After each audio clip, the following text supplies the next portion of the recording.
Hello friends, welcome to our channel. दोस्तों, अपना जो रेलवे ग्रुप डी एग्ज़ाम 2022 है, उसको लेकर अपने जो साइंस के जो क्वेश्चन थे, वो आपको पता है कि लगभग सारे क्वेश्चन एनसीईआरटी से कवर किए जा रहे हैं। तो अपनी जो एग्जाम्पलर की जो सीरीज चल रही थी, उसमें आज अपना ये वीडियो रहेगा जैव प्रक्रम के बारे में और पोषण के बारे में। कहने का मतलब लाइफ प्रोसेस और आपके जो न्यूट्रिशन है, उनके बारे में ये वीडियो रहेगा।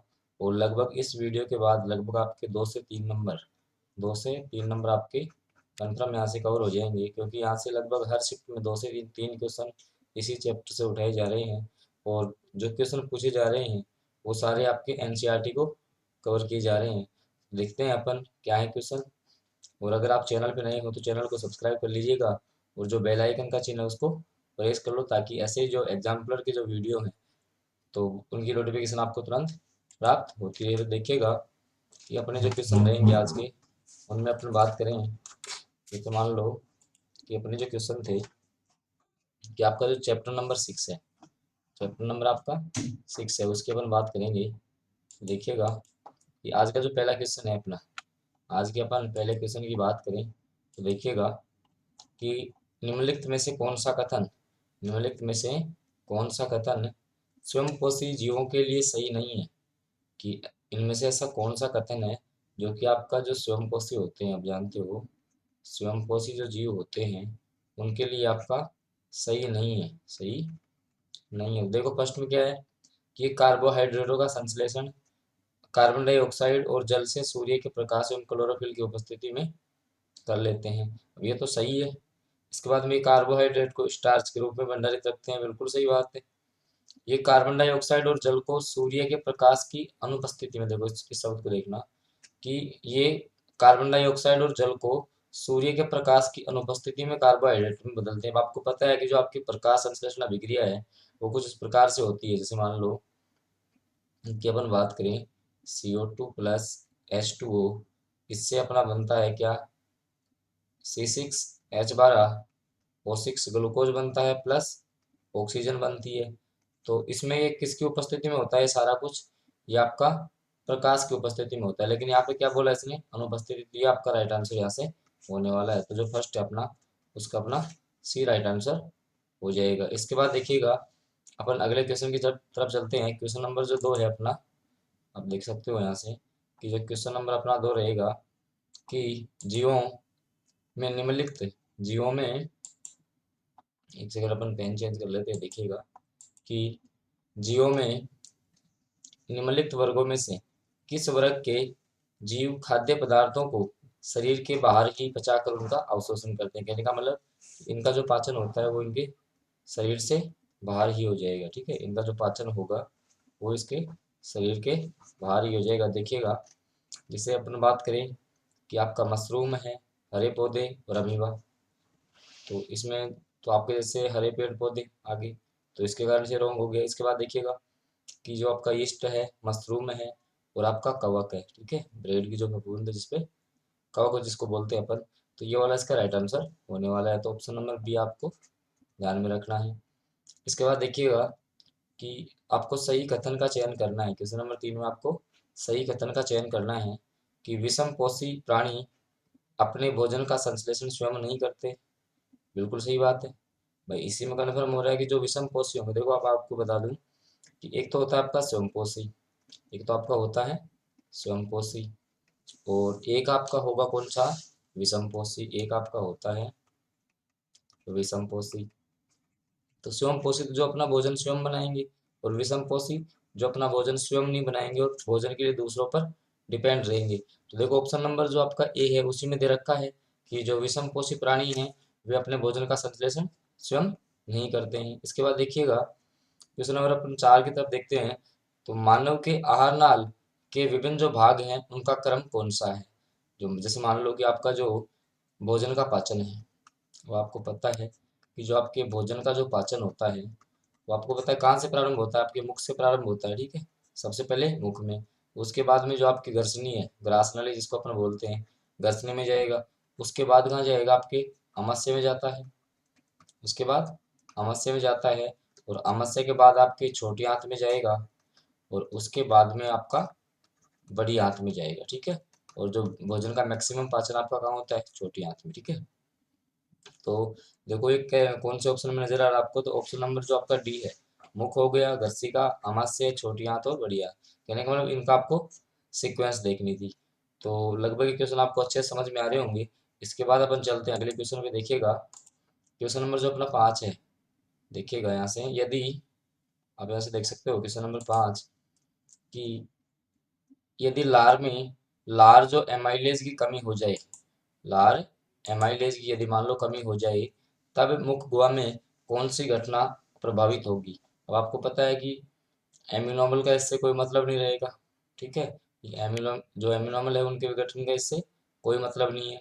अब आपको पता है कि ये क्या करेगा कि शर्करा को विघटित करता है। क्या करता है, जो आपके स्टार्च की जो शर्करा होती है उसको क्या करता है, ये विघटित करता है। तो ये वाली घटना नहीं होगी। तो इसका आपका राइट आंसर होने वाला है ऑप्शन नंबर बी, कि स्टार्च का जो शर्करा है उसमें विघटित होना। तो ये वाली घटना आपकी इससे प्रभावित होगी अगर जो आपका एमाइलेज एंजाइम है उसकी कमी हो जाती है। तो इसके बाद देखिएगा क्वेश्चन नंबर अपन 6 की चर्चा करते हैं कि आमाशय का स्तर निम्नलिखित में से एक की उपस्थिति के कारण सुरक्षित रहता है। अब देखो ऑप्शन के हिसाब से आप देख सकते हो कि जो आपका पेप्सिन है वो भी एक तरीके से लार में पाया जाएगा। आपकी सलेस्मा है, एमाइलेज लार में हो गया। पितरस, अब पितरस का जो आपका श्रावण है वो आपका लीवर से होता है। तो शेष रह गया अपना सलेस्मा, ठीक है, शेष रह गया अपना सलेस्मा। तो यहाँ से सलेस्मा आपका राइट आंसर हो जाएगा ऑप्शन नंबर बी। इसके बाद देखिएगा अगला क्वेश्चन, आहार नाल का कौन सा भाग यकृत से पितरस प्राप्त करता है। आहार नाल का कौन सा भाग यकृत से पितरस प्राप्त करेगा। तो जैसे मान लो आमाशय है, छोटी आंत है, बड़ी आंत है या फिर गर्सिका है। तो देखिएगा कि जो आपको पता है कि जो आपका वायल जूस है पितरस यकृत में बनेगा, ठीक है। उसके बाद में ये छोटी आंत में आएगा, किस में आएगा, छोटी आंत में। तो छोटी आंत करके आपको इसको याद रखना है कि आपकी जो स्मॉल इंटेस्टाइन है वो इसका राइट आंसर होगा, ऑप्शन नंबर बी के साथ आप जाएंगे। इसके बाद देखिएगा क्वेश्चन नंबर अपना जो 8 है कि आयोडीन घोल की कुछ बूंदें चावल के पानी में डाली गई। जैसे मान लो कि अपना किसी पात्र में चावल का पानी था, उसमें आयोडीन की कुछ बूंदें डाल दी। जब आप इसमें आयोडीन की बूंदें डालेंगे तो आपको क्या पता चलता है भाई, आप क्या देखोगे उसमें। तो ऑप्शन नंबर एक आपकी जटिल प्रोटीन होती है, सरल प्रोटीन होती है, वसाई होती है या फिर स्टार्च होता है। तो ये आपका होता है स्टार्च, ठीक है, क्या होता है आपका स्टार्च। ऑप्शन नंबर डी के साथ आप चले जाएंगे। दोस्तों ये सारे क्वेश्चन आपके जो एनसीईआरटी है, 10th एनसीईआरटी, उसकी जो लाइव प्रोसेस चैप्टर है उससे उठाए गए हैं। क्योंकि इस वाले चैप्टर से है ना आपके लगभग हर एग्जाम में आप जो ग्रुप डी का जो हर शिफ्ट है उसमें 3 से 4 क्वेश्चन आपको देखने को मिल रहे हैं। तो अगर आपको भी आने वाले टाइम में आपका पेपर है तो आपके लिए रामबाण साबित होने वाले हैं। तो इनको आप देख के जरूर जाइएगा। चलते हैं अपन अगले क्वेश्चन पे। क्वेश्चन नंबर अपना जो 9 है कि आहार नाल के किस भाग में भोजन अंतिम रूप से पचता है। अब आपको पता है कि जो अपना भोजन का पाचन था मैंने आपको बताया था कि ये मुख से प्रारंभ होगा और छोटी आंत तक जाएगा, क्योंकि बड़ी आंत में तो फिर इसका अवशोषण होगा, ठीक है। तो जो मैक लास्ट जो इसका पॉइंट होगा वो आपको छोटी आंत करके याद रखना है, ठीक है, आपको छोटी आंत करके याद रखना है। इसके बाद देखिएगा क्योंकि इसका मैक्सिमम लोग बड़ी आंत आंसर लगाते हैं लेकिन उसमें तो अवशोषण होगा आपका ना, तो आपको छोटी आंत करके याद रखना है। काफी इंपॉर्टेंट क्वेश्चन है ये। इसके बाद देखिएगा क्वेश्चन नंबर अपन 10 की बात करते हैं कि अग्नाशय रस का कार्य निम्नलिखित में से कौन सा है। तो आपका जो अग्नाशय रस है उसका कार्य कौन सा है। तो देखो इसका कार्य है कि जो आपका ट्रिप्सिन जो प्रोटीन है उसका पाचन, उसके बाद में जो आपका लाइपेज है, जो लाइपेज है उसके द्वारा वसा का पाचन ये करता है। तो ये ऑप्शन नंबर डी आपका यहाँ से राइट आंसर होगा। इसके बाद देखिएगा कि चूने के पानी से भरी परख नली में जब मुंह द्वारा उसमें फूंक मारी जाएगी तो चूने का पानी किसकी मौजूदगी के कारण दूधिया हो जाता है। तो आपको पता है कि इसमें क्या पाया जाएगा, आपका कार्बन डाइऑक्साइड CO2 आपकी पाई जाएगी, जिसके कारण जो चूने का पानी है वो दूधिया कलर का हो जाता है। तो ऑप्शन नंबर बी करके आपको इसको याद रखना है। इसके बाद अपन चलते हैं अगले क्वेश्चन पर। देखिएगा कि अगला क्वेश्चन क्या है अपना, क्वेश्चन नंबर 12 जो अपना है कि यीस्ट में देख सकते हो आप यहाँ से कि जो आपका यीस्ट है उसमें अवायवीय जो अभिक्रियाओं का सही क्रम क्या होगा। अब आपको पता है कि आपको सबसे पहले ये पता होना चाहिए कि जो आपका अवायवीय श्वसन है उसमें जो लास्ट जो आपका उत्पाद प्राप्त होता है वो आपका एथेनॉल। क्योंकि इस क्वेश्चन को ऐसे पूछा जाता है कि जो अवायवीय श्वसन है उसमें अंतिम उत्पाद क्या प्राप्त होता है, तो एथेनॉल प्लस आपका जो कार्बन डाइऑक्साइड है वो तो लास्ट में आएगा। अब देखो दो ऑप्शन में आ रहा है, ये इसमें भी आ रहा है और इसमें भी आ रहा है। इसके बाद देखिएगा, फर्स्ट जैसे मान लो कि आपका ग्लूकोज हो गया, सेम आ रहा है। उसके बाद देखिए कोशिका द्रव्य जो पायरुवेट अणु बनेंगे, इसके बाद में आपका कोशिका द्रव्य आएगा, ठीक है, साइटोप्लाज्मा, और फिर आपका एथेनॉल आएगा। तो इसको आपको क्रम को याद में आपको ध्यान में रखना है। तो ऑप्शन नंबर डी इसका राइट आंसर होने वाला है। इसके बाद देखिएगा कि वायवीय श्वसन के संबंध में निम्नलिखित में से कौन सा कथन सबसे उपयुक्त है। अभी अपन ने बात की थी किसकी, अवायवीय की। अब अगर जैसे आपका वायवीय श्वसन है उसके अपन बात करेंगे, तो इसमें जैसे पहले आप ग्लूकोज आएगा, उसके बाद में वही आपका कोशिका द्रव्य आएगा, फिर आपका पायरुवेट अणु आएंगे, फिर आएगा इसमें माइट्रोकॉन्ड्रिया। इसमें क्या आता है, माइट्रोकॉन्ड्रिया, और लास्ट में CO2 प्लस H2O प्लस ऊर्जा। तो ये वाले फॉर्मेट आपको ध्यान में रखना है, ठीक है, क्योंकि इन दोनों क्वेश्चनों में से आपको एक क्वेश्चन जरूर देखने को मिलेगा कि आपको ध्यान रखना है। इसमें तो लास्ट में आपका एथेनॉल और कार्बन डाइऑक्साइड प्राप्त होगा, इसमें आपका कार्बन डाइऑक्साइड प्लस जल प्लस ऊर्जा प्राप्त होगी, और उससे सेम पहले आपको माइट्रोकॉन्ड्रिया ध्यान में रखना है। इसके बाद अपन बात करें क्वेश्चन नंबर जो अपना 14 है कि श्वसन के संबंध में कौन सा कथन सही है। तो देखिएगा कि अंत श्वसन के दौरान पसलियां भीतर की तरफ जाती जाती हैं और डायफ्राम ऊपर की तरफ जाते हैं। तो ये तो मतलब अपोजिट बता रखा है इसमें तो ये वाला ऑप्शन तो आपका अपोजिट अपोजिट बता रखा है। इसके बाद देखिएगा कि कोशिकाओं के भीतर गैसों का विनिमय होता है। तो आपको पता है कि जो आपके जो फेफड़े होंगे उनमें क्या होता है, आपका गैसों का विनिमय होता है, बिल्कुल सही बात है। इसके बाद में कोशिकाओं की कोशिकाओं की वायु की ऑक्सीजन विस्तृत होकर आपके ब्लड तक पहुंचती है, ये बात भी सही है। और रुधिर की कार्बन डाइऑक्साइड विस्तृत होकर कोशिकाओं की वायु में चली जाती है, तो बिल्कुल सही बात है। तो ऑप्शन नंबर 2 आपका सही हो जाएगा। इसके बाद ऑप्शन नंबर 3 की तरफ चलते हैं कि हीमोग्लोबिन में ऑक्सीजन की अपेक्षा कार्बन डाइऑक्साइड के प्रति अधिक बंधुता होती है। हीमोग्लोबिन में ऑक्सीजन की अपेक्षा कार्बन डाइऑक्साइड के प्रति अधिक बंधुता होती है। तो अधिक नहीं होती, ये होती है आपकी कम बंधुता, तब आपका ये सही होता है। इसके बाद देखिएगा कोशिकाओं के कारण जो गैसों के विनिमय के लिए सब जो आपका अधिक सतही क्षेत्रफल है वो उपलब्ध हो जाता है, बिल्कुल सही बात है। कि देखो आपको मैं बता दूं कि आपके जो फेफड़े हैं उनमें जो कोशिकाएं पाई जाती हैं, अब इन कोशिकाओं का काम क्या होता है कि क्योंकि आपको पता है इनमें गैसों का आदान प्रदान होगा, गैसों का विनिमय होगा, तो उसके लिए ये जो भी मतलब सतह का जो क्षेत्रफल है वो उपलब्ध करवाती है, ठीक है। उसके लिए स्पेस कौन उपलब्ध करवाता है, आपकी कोशिकाएं, ठीक है। तो ऑप्शन नंबर डी आपका यहाँ से राइट आंसर होने वाला है। इसके बाद अपन बात करें कि अंतः श्वसन के दौरान वायु प्रवाह का जो अपना सही क्रम होगा वो कौन सा होगा। देखिएगा सबसे पहले नासाद्वार हो गया, उसके बाद घर्षणी में जाएगा, आपको पता है भाई। सबसे पहले आपके नासाद्वार से अपन वायु ग्रहण करेंगे, फिर आपको पता है कि घर्षणी, जैसे मान लो कि घर्षणी आपकी दो दो पार्ट में जाती है। जैसे एक में तो भोजन जाएगा, ठीक है, एक में आपकी वायु जाएगी। उसके बाद में कहाँ पहुंचेगी, घर्षणी के बाद अपने कंठ में, ठीक है, उसके बाद अपने कंठ में पहुंचेगी, और उसके बाद आपकी श्वास नली, और श्वास नली के बाद कोशिकाओं में जाने के बाद फेफड़ों में जाएगी। तो ऑप्शन नंबर डी आपका यहाँ से राइट आंसर होने वाला है।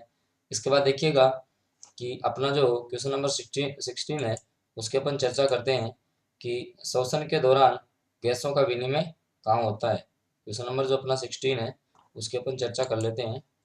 तो क्वेश्चन नंबर 16 अपना है कि श्वसन के दौरान गैसों का विनिमय कहाँ होता है। अभी मैंने आपको बताया कि गैसों का विनिमय होता कहाँ है, कोशिकाओं में, ठीक है। तो फेफड़ों की जो कोशिकाएं हैं उनमें गैसों का विनिमय होता है। तो ऑप्शन नंबर बी आपका यहाँ से राइट आंसर होने वाला है।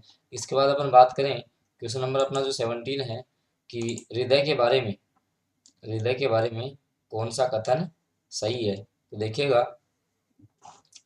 ऑप्शन नंबर जो अपना फर्स्ट है उसमें इन्होंने बता रखा है कि बायां आलिंद शरीर के विभिन्न भागों में ऑक्सीजनित जो अपना रुधिर शरीर प्राप्त करता है, जबकि दायां आलिंद फेफड़ों में क्या करना चाहता है। ये देखो जैसे मान लो आपको पता है कि जैसे ये तो आपके बायां आलिंद हो गया, ये आपका हो गया बायां आलिंद, ये हो गया दायां आलिंद, ठीक है।